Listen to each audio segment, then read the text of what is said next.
Graça e paz, amados.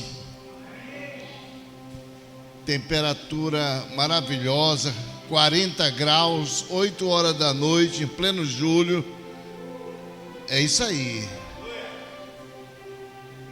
É se alegrar com esse calor maravilhoso, né? Qualquer hora dessa a gente vai fazer um culto aí lá na prainha, dentro d'água, meu irmão. Todo mundo na bênção de El Shaddai. Queridos, hoje nós vamos caminhar aqui com uma leitura que se encontra no livro de Mateus, capítulo de número 16. Mateus, capítulo de número 16, e o versículo é o versículo de número 6. E ele diz o seguinte: acautelai-vos do fermento dos fariseus. Jesus passando uma instrução para os seus discípulos, assim que ele cruza o mar daquela região. Feche seus olhos. Pai, em nome de Jesus, nós te damos graças, Senhor, porque o Senhor é bom, é abençoador e a sua misericórdia dura para sempre. Sê conosco, coloca essa mensagem no nosso coração e que ela venha descer 30 centímetros.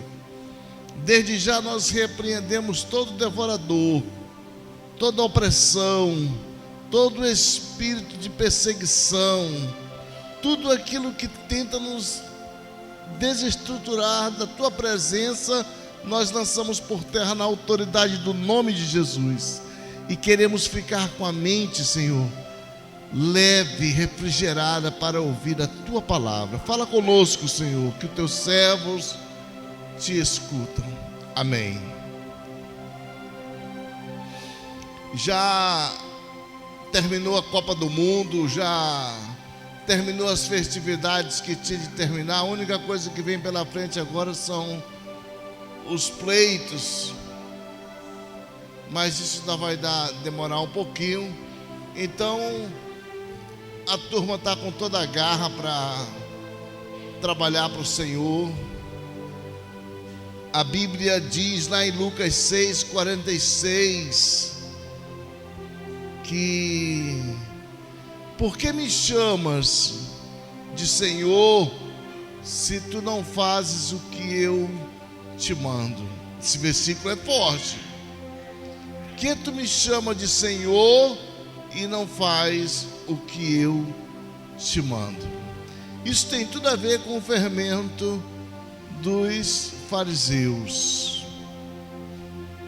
Nós recentemente, queridos, tivemos aí, como eu acabei de falar, o evento aí da Copa do Mundo. E se vocês prestaram atenção, já lá pelas 4 últimas seleções que ficaram, já no final das seleções que ficaram, a Inglaterra, ela disputando ali com a Argentina, ela furou um gol logo no início.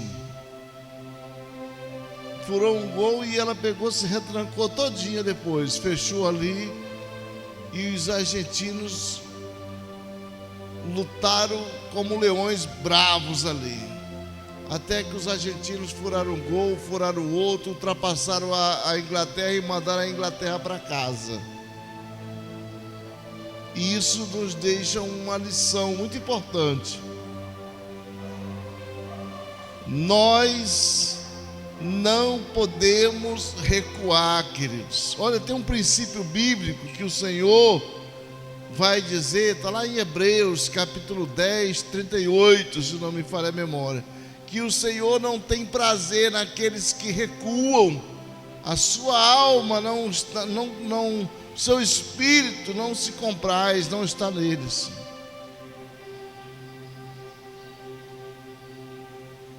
Ocorre que nas terceiras de finais lá para atingir o terceiro lugar, a mesma Inglaterra resolveu mudar a estratégia do negócio. Não, agora a gente não vai mais recuar, não, vamos jogar bola. A gente está aqui para jogar bola. E eles deram um show de bola em cima da toda poderosa França, 5 gols lá, queridos. Eles aprenderam. Nunca mais esses caras vão entrar nesse lance de querer se recuar, de querer se retrancar para tentar ganhar jogo. No final, a Argentina perdeu o campeonato também.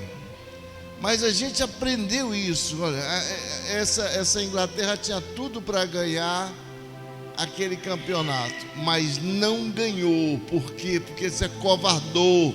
E a Bíblia diz que o Senhor não tem prazer nos covardes, nos tímidos. O seu espírito não se compraz nele, não está neles. Principalmente naqueles que recuam, naqueles que tentam se fechar. Porque a nossa missão, queridos, a nossa missão, agora mudando de argumento, a nossa missão é de avançar e não de recuar. Tem um versículo na Bíblia que por muito tempo eu entendi esse versículo errado. Quando o Senhor vai dizer que as portas do inferno não prevalecerão contra a igreja do Senhor. E a ideia é de que as portas do inferno, elas vinham avançando. Mas é o contrário, queridos. É o contrário. É a igreja que avança. E as portas do inferno não conseguem suportar a pressão, e a tendência é ela explodir. Então, as portas do inferno não suportarão o avanço da igreja. Esse é o correto. Nós oramos, falamos, clamamos, choramos diante do Senhor e pedimos coisas a eles que nós mesmos somos incapazes de olhar para o nosso irmão, olhar para o nosso próximo e oferecer aquilo ali para ele também, compartilhar com ele dessas bênçãos que o Senhor estaria nos dando, queridos. É muito importante que nós possamos entender os propósitos para o qual o Senhor nos molda. A gente, voltando a uns 50 anos atrás, fazendo aqui um paralelo, hoje eu estava dando uma estudada, que quando uma cidade ela era erguida na região, pelo menos aqui na nossa região norte, eu acho que em todo o Brasil, porque a gente vê as marcas ainda hoje. A primeira coisa que a gente observava era uma igreja imponente ali na beira do rio, uma igreja forte, uma igreja desbravadora. E você observava ali o clero, tinha uma igreja que marcava ali o seu território. Marcava o seu território. E isso com o tempo foi começando a desaparecer, queridos.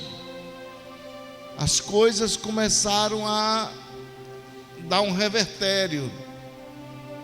E você olha aqui na nossa própria comunidade e você procura saber quem são os nossos irmãos evangélicos que estão aqui na nossa comunidade. Porque evangélico por evangélico a gente vai encontrar bastante isso aí. Mas aqui você abre e diz, você não encontra uma igreja luterana aqui. Se anda esse quadrante aqui, de aproximadamente 12 quilômetros, você não vai encontrar uma igreja luterana. Não tem, França? Não tem, cara. Eu não conheço uma igreja luterana. No centro da cidade tem. Ela se recolheu para uma outra classe social. Se recolheu ao centro. Igreja presbiteriana.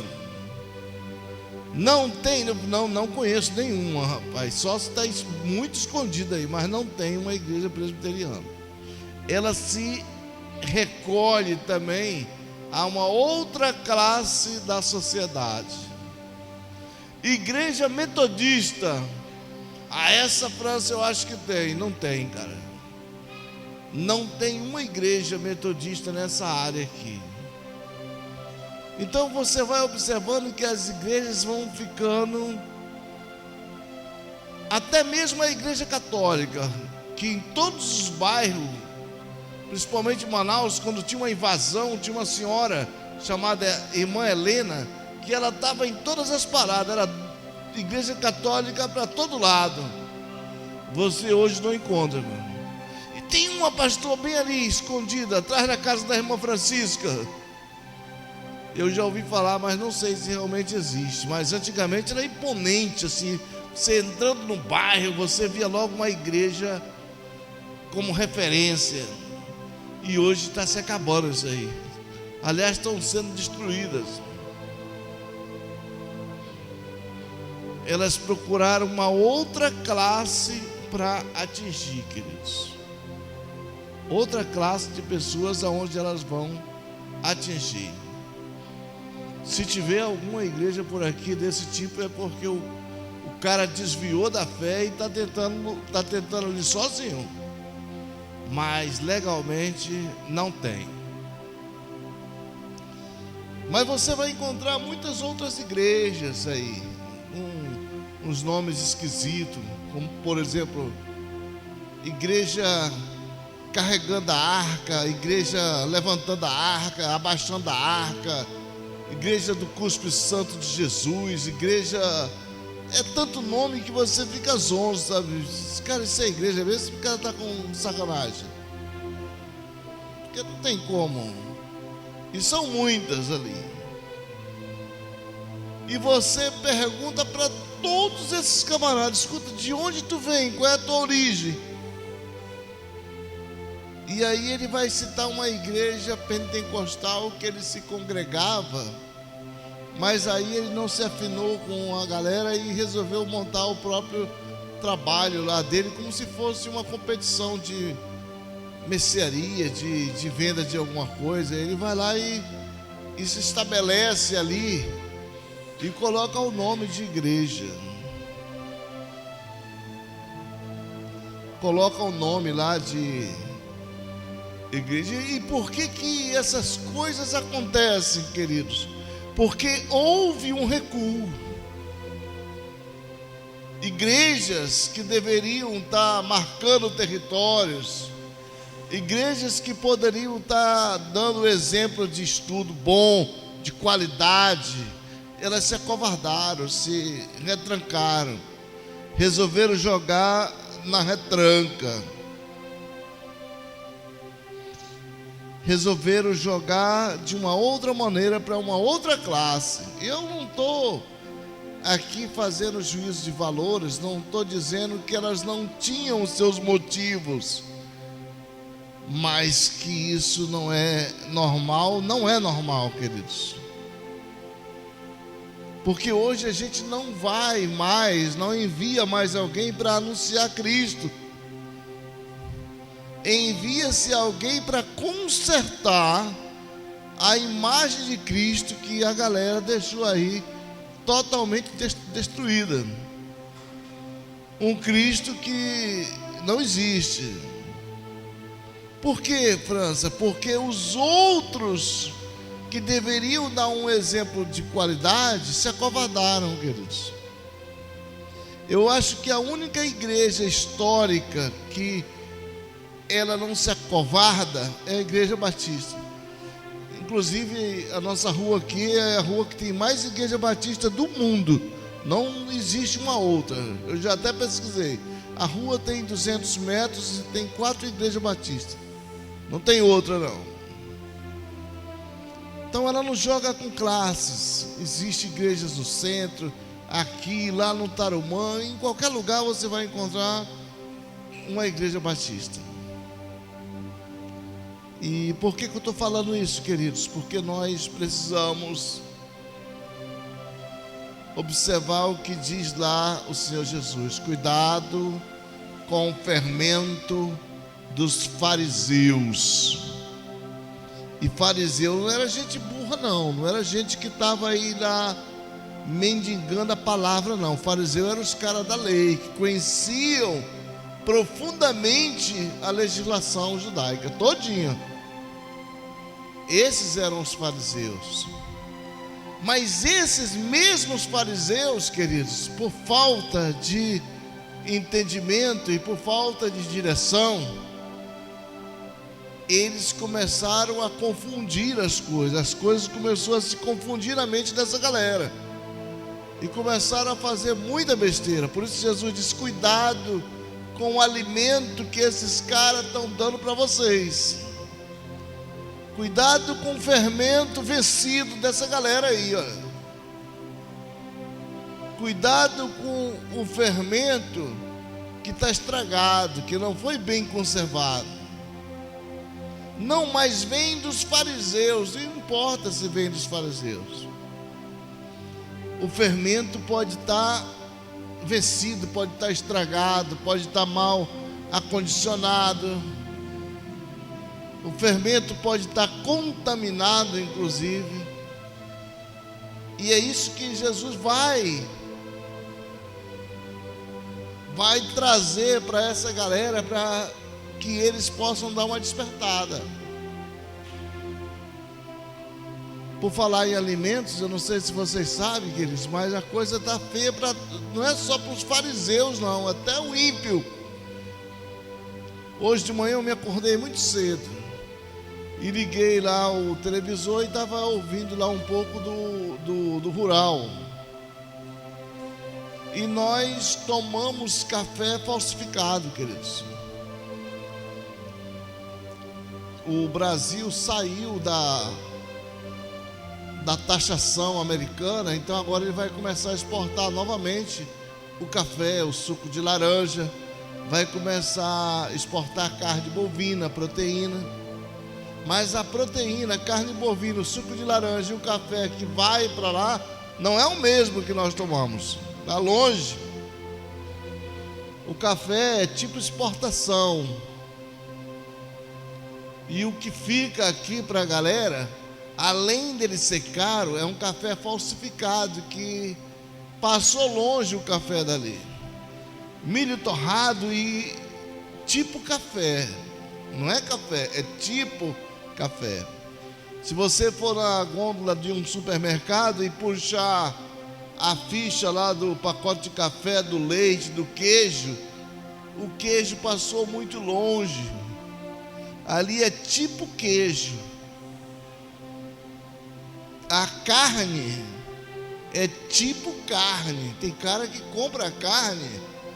Esses dias aí um indivíduo candidato foi fazer um checklist no mercado para saber quanto é que estava a carne, e ele encontrou carne de R$67. Um outro indivíduo do contra foi lá e encontrou a carne lá de R$45, se não me falha a memória. Mas a carne de R$45 não era carne, era um resíduo lá vegetal, com um monte de corante e alguns sabores que davam o gosto de carne. Não tem nada a ver com carne. Então a falsificação, ela está de uma maneira que não tem mais controle, perdeu o seu controle. O cara vai bem ali comprar um pacote de bolacha e é arriscado ele morrer se ele comer um pacote daquela bolacha, que talvez já foi remarcado 10 vezes. O iogurte talvez já foi acondicionado. Se você ver lá o iogurte, vencimento daqui a 30 dias, não tem iogurte que vence com 30 dias, queridos. Máximo é 2 semanas. Mas o cara, na cara de pau, bota lá 30 dias. E ele pensa que está levando um iogurte de primeira qualidade para a casa dele alegre. Não está levando. Mas o pior de tudo é que o governo é conivente com isso. O governo, ele tem a sua participação, ele apoia. O Estado apoia. Durante uma blitz no supermercado aqui em Manaus, foi encontrado penugos de rato dentro do café. E a Anvisa, o laudo da Anvisa dizia o seguinte: o conteúdo encontrado dentro do pacote de café está dentro das condições de uso, está dentro da faixa permitida para o consumo. Eu nem sabia que pelo de rato tinha uma cota de participação no café. Então abre o olho, queridos. Estou fazendo aqui, estou contando isso é fato real, não é negócio de conto da carochinha, não. Estou fazendo isso aí, estou trazendo isso aqui para a gente fazer uma analogia com o que Jesus disse sobre o fermento dos fariseus. O fermento dos fariseus, ou seja, o conhecimento que aqueles fariseus tinham eram tão grandes que eles já estavam pirando, já estavam deturpando a situação. Jesus disse: olha, cautelai-vos do fermento dessa turma aí, porque o fermento aí está estragado, não está mais legal. Então tudo que você chega ali na Zona Leste tem uma rua chamada Rua Hilário Gojão, mais conhecida como Fuxico. Ali dificilmente você não encontrar uma coisa que seja verdadeira. Ali tudo é falso, falsificação 100%. Acho que só o plástico ali que é verdadeiro, porque não tem mais sentido do cara falsificar o plástico. Mas tudo é falsificado, e com a conivência do governo. A nossa gasolina, o governo quer levar ela para 32% de álcool para misturar com ela. Os prejuízos são incalculáveis que a população terá se isso for aprovado. Então, o próprio governo estimula esse tipo de falsificação. Isso é para que a gente fique um pouco esperto. Tem saída, tem solução? Tem saída, tem solução. Se você freia aquele sangramento ali e procura um ambiente onde você encontra uma coisa saudável, que tem coisa saudável, sim.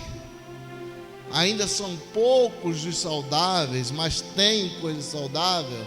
Aí você vai sair dessa frequência, dessa faixa. Então tem que ter muito cuidado com essa questão do alimento. Não só do alimento físico, querido, mas do alimento espiritual. O que é que eu estou comendo? O que é que a galera está me ensinando na igreja? O que é que eu estou aprendendo na igreja?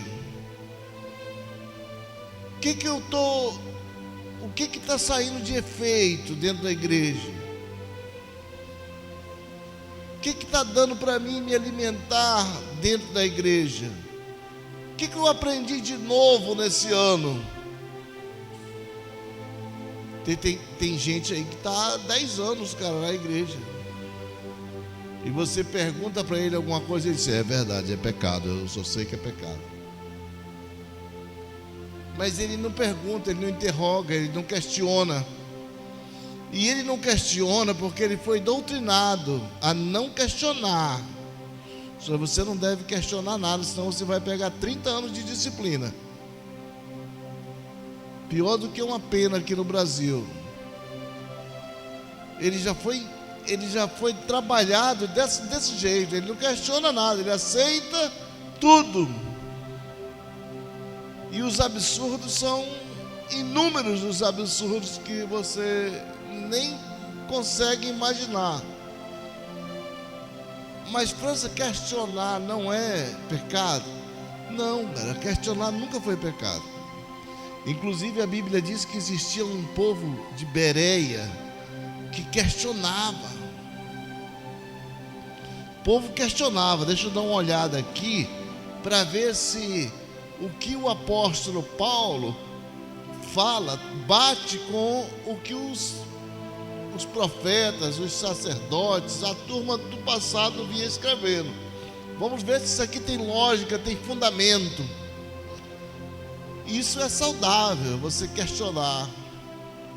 Mas você, quando cala, quando fecha a boca, não questiona e aceita, engole a seco, aí não, aí você não está. Isso não é evangelho, queridos. Um pastor americano, ele dizia que o problema não era o grito dos fortes, mas o silêncio dos fracos, queridos. Isso é Martin Luther King. Não era o grito dos fortes, mas o silêncio dos fracos. Então a gente tem que questionar. Ô França, por que isso é dessa maneira e não dessa outra maneira? Por que se procede assim e não assim? Por que a coisa tem que ser desse jeito e não desse outro jeito? Isso é saudável, queridos. Quando você questiona, quando você vai reivindicar, perguntar, isso significa que você está num processo de evolução, de crescimento espiritual. Mas quando você não questiona, aceita tudo, aí já não é mais evangelho, queridos. Por isso a gente fala que a covardia, quando há uma retranca e você fica meio que ao léu, você tem que se perguntar: de que eu estou me alimentando? Qual é a minha alimentação espiritual que eu estou recebendo? De onde vem a minha alimentação espiritual? De onde vem esse conteúdo que eu estou aprendendo? Ele faz sentido para a minha vida? E às vezes a gente não pergunta nada, vai aceitando a coisa do jeito que ela é mesmo, e vai caminhando dessa maneira. E quando as coisas não dão certo para ti, e você ousa a perguntar, no dia que você ousa dizer: hoje vou perguntar para ver o que vai dar. O fulana, o pastor, por que isso não deu certo dessa forma? E ele tem uma resposta para ti certeira: é porque tu não tem fé, meu irmão. E aí tu sai mais pirado do que entrou. Mas eu não tenho fé? Como assim eu não tenho fé, cara? O que é a fé? Aí você vai começar a perguntar: o que é a fé? Eu não tenho fé. Eu não sei se você sabe, mas a maioria dos milagres de Jesus que ele fez tem nada a ver com fé, nem questionou fé. A maioria dos milagres que Jesus fez, ele não perguntou da pessoa se a pessoa tinha fé para receber aquele milagre. Não, ele não perguntou isso. Não perguntou sequer se o camarada ia seguir ele, também não perguntou. Ele disse muitas vezes: a tua fé te salvou, te curou. Mas aonde eu me encontro com essa fé? Onde é que eu me encontro com ela? Porque o garoto lá que caía dentro do fogo e da água, que tinha problema de epilepsia, o pai dele chega, chora para o Senhor e diz: olha, meu filho está nessa condição, não aguento mais, não tenho mais estrutura, estou nessa idade, estou sofrendo muito, o menino não consegue. se libertar. E Jesus vai lá, bota o dedo no ouvido do moleque e fala afatá, e a coisa muda e acontece. E ele não perguntou: tu tem fé? Não teve fé. Lázaro saiu lá do túmulo, morto. Jesus não disse: Lázaro, tu tem fé, Lázaro? Morto, meu irmão, vai ter fé? Ele chama Lázaro. Pastor, mas Lázaro já tinha uma vida. Jesus já conhecia a vida de Lázaro. Mas quem me garante que Lázaro tinha fé para ressuscitar? Não tinha fé.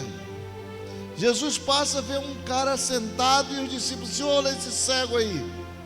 Quem pecou? Foi ele ou foi os familiares dele? Como é que ele ia pecar se o cara era cego de nascença? Não é uma lombra maluca? Vai pecar como se o cara nasceu daquele jeito? E Jesus vai dizer: nem ele e nem a família dele, mas para a glória do Senhor esse momento foi preparado. E aí Jesus fez lodo, cuspiu na mão, por isso o nome da igreja lá, Igreja do Cuspe Santo do Senhor, é isso aí. Passou e disse: vai lá e te lava. E o cara foi lá, se lavou e voltou. E o sacerdote perguntou: quem te curou? Ele disse: eu não sei, ele estava aqui agora há pouco, não vejo mais, ele deve estar por aí. Não sei quem foi que. Então é isso, queridos. Ele não perguntou para o cara: tu tem fé? Eu vou te curar. Não perguntou nada de fé. O outro estava 38 anos lá, já tinha até a marca dele cativa lá no tanque de Betesda. E Jesus disse: tu queres ficar curado? Ele não disse que tu tem fé para ficar curado. Mas qualquer pessoa, querido, hoje ele vai dizer: não é porque tu não teve fé suficiente para receber o que tu precisa. Ele vai colocar esse obstáculo aí. E aí você vai ler, vai estudar os grandes teólogos da humanidade, e você não vai encontrar esse papo de fé lá, não. Não vai encontrar esse quesito fé. Fé faz parte de uma vida cristã, queridos. Não de uma vida ímpia, mas de uma vida cristã. Lá em Hebreus 11, versículo 1, você define o que é fé. Então, quando você começa a interrogar, a perguntar coisas, e você não encontra respostas, é porque o alimento que você está recebendo pode ser que esteja vencido, estragado, mal acondicionado, remarcado. A turma aí faz de tudo, remarca, dá uma limpada, muda a tampa, muda a capa, muda rótulo, faz de tudo para botar o produto novamente no mercado. E o Estado sabe disso. O Estado, ele entende que isso é normal ou natural. E você vai se fazendo perguntas. E se essas perguntas não encontrarem abrigo, tem algo errado, queridos. É preciso parar, é preciso meditar. É preciso dar uma sondada, orbitar em torno do que você quer saber. É natural que você queira saber. Então essas coisas você tem que começar a analisar. Você tem que começar a buscar respostas. E não tenha medo de perguntar, de questionar. Moisés, quando ouviu aquela sarça, aquela árvore pegando fogo e o fogo não consumia a árvore, Moisés parou de ter algo errado. E ali ele vai ter um encontro com o Senhor. e conversaram por muito tempo, e Moisés disse: mas como é que é o teu nome? Nós estamos conversando aqui e tu não me fala o teu nome. E o Senhor vai dizer que o nome dele é o Eu Sou. Isso quer dizer que eu vou chegar lá no Egito e vou dizer: olha, o Eu Sou disse que é para levar o povo daqui que ele está querendo falar. E Moisés questionava mesmo. Moisés lá em cima do morro, muito alto, ouviu um barulho. O Senhor disse para Moisés: disse, Moisés, o teu povo se corrompeu. Ele disse: o meu povo não, o seu povo. O seu povo se corrompeu lá embaixo. E o papo era assim, queridos. Moisés não se conformava. Ele buscava respostas para dar para aquele povo ali. E o servo de Deus, ele tem que procurar isso aí, conversar com Deus, tem que bater um papo reto mesmo com o Senhor. Jesus vai dizer para eles: olha, eu já não vos chamo de servos, chamo vocês de amigos, porque vocês são meus amigos. Vocês atingiram um grau de amizade comigo tão grande que não faz mais sentido chamar vocês de servos, mas de amigos. E o amigo não vai esconder nada, vai ser franco, vai ser direto, vai bater um papo com a turma lá e vai explicar como funcionam as coisas. E para isso a gente tem que ter intimidade com Deus, e a gente fala muito aqui. E quando a gente vai ter intimidade com Deus, não é só aquela intimidade entre o político e o eleitor, que ele vai lá pedir alguma coisa. Eu estava ouvindo hoje um testemunho de um cidadão que tinha uma filhinha de 5 anos, e ela tinha desvio de séptico, ou seja, o buraquinho do nariz, ele era diferente do outro buraquinho, por conta dessa divisão que existe de cartilagem no nariz. E o pai dela, incomodado porque ela roncava, levou ela até um otorrino. A cirurgia é básica, como todo otorrino diz, a cirurgia é simples. Ela faz uma cirurgia hoje, no outro dia ela está em casa, daqui a 5 dias já pode tirar o curativo, e é mais ou menos por aí. Mas ela não é simples assim não, isso é só na cabeça dele. É uma das cirurgias mais perigosas que tem. Então ela morreu na sala de cirurgia, 5 anos. E esse cara se revoltou de uma tal maneira contra Deus, contra todo mundo. E o pastor não teve o que responder para ele naquele momento de dor. Não teve muito o que responder para ele. Mas ele ouviu o Senhor falar com ele numa oração. Ela tinha 5 anos. Ele nunca orou para Deus agradecendo pela vida dela. Nunca.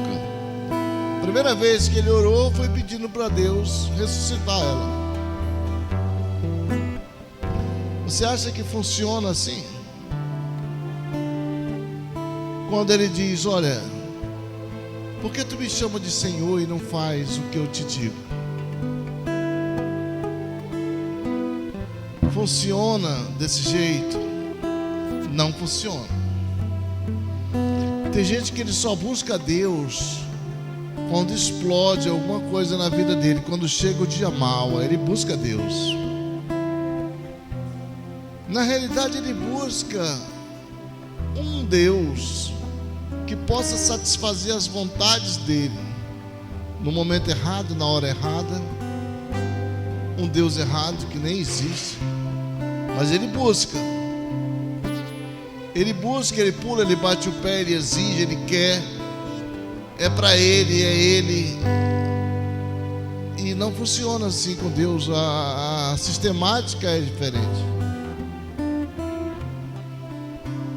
A sistemática, ela é totalmente diferente.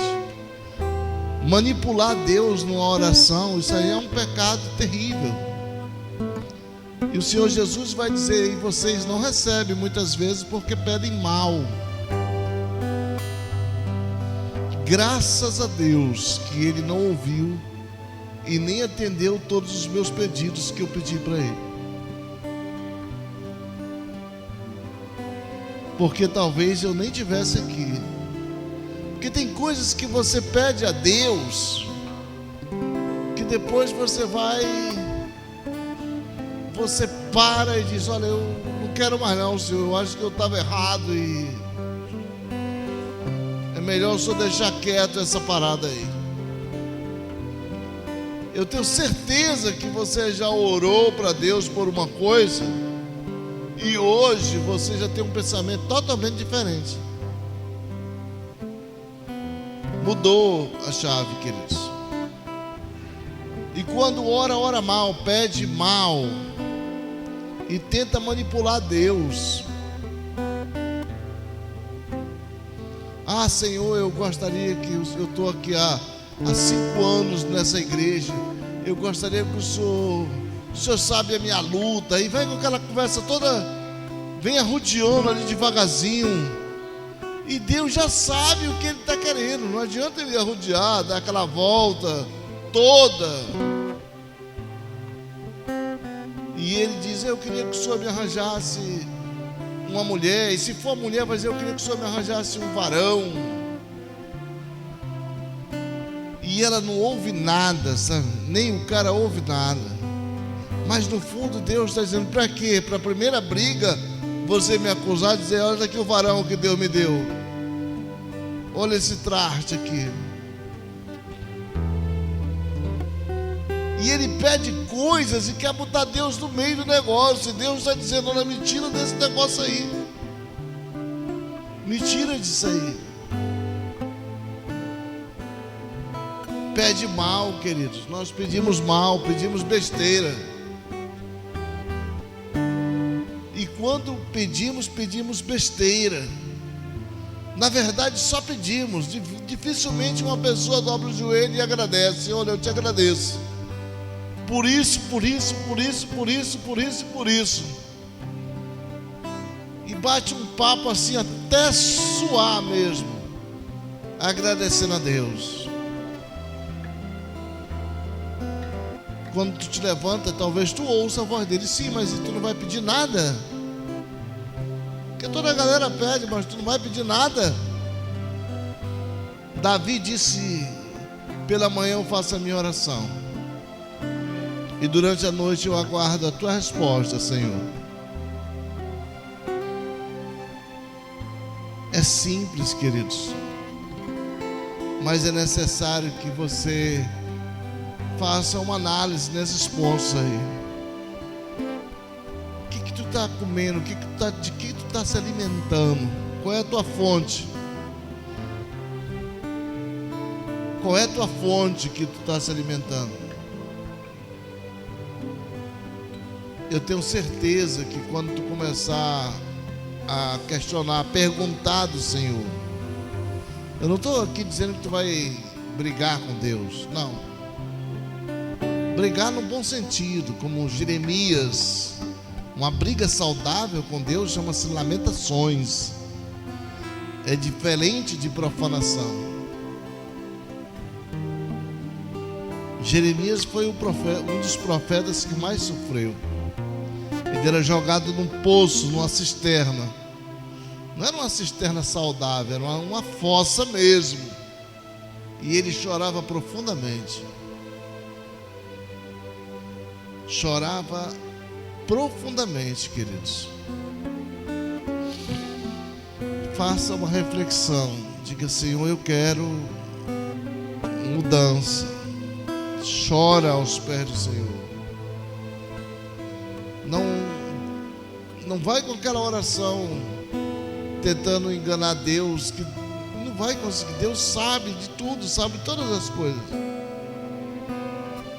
Ele disse: quando tu orares, entra no teu quarto, fecha a porta Desliga o celular que está te prejudicando. Está morrendo, viciado nesse celular. Desliga ele.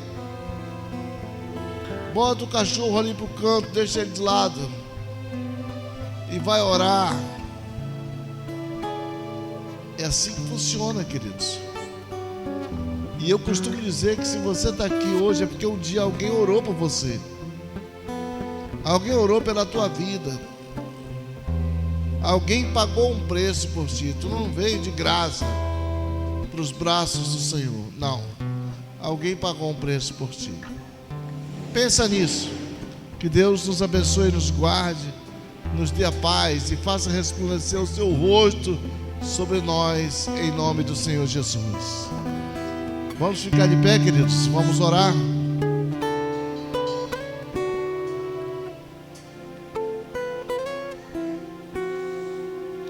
Senhor nosso Deus e nosso Pai, Deus de misericórdia, nós te damos graças, Senhor, porque o Senhor é bom e abençoador.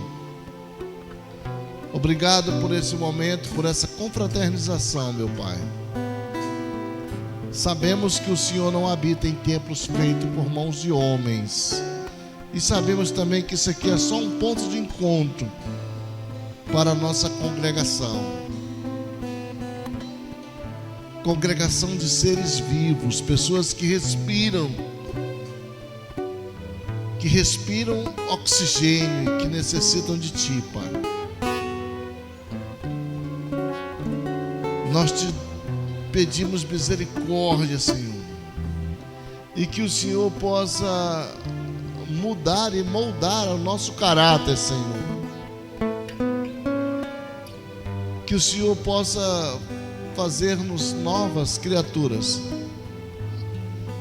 e que venhamos dar o fruto, e um fruto bom na estação correta. Não queremos ser uma árvore estéril, Senhor.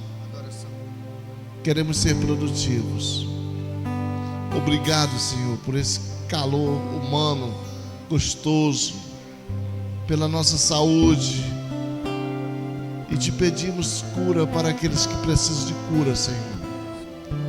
E salvação para aqueles que precisam ser salvos, Senhor. Deus, muito obrigado por esse culto maravilhoso e cada gesto. Agora leva-nos para os nossos lares, Senhor. Nos dá uma semana alegre, uma semana feliz, uma segunda-feira maravilhosa. E derrama o pão sobre a nossa mesa para que haja alimento, principalmente aos nossos pequeninos. E ser conosco, meu Deus, é a nossa oração.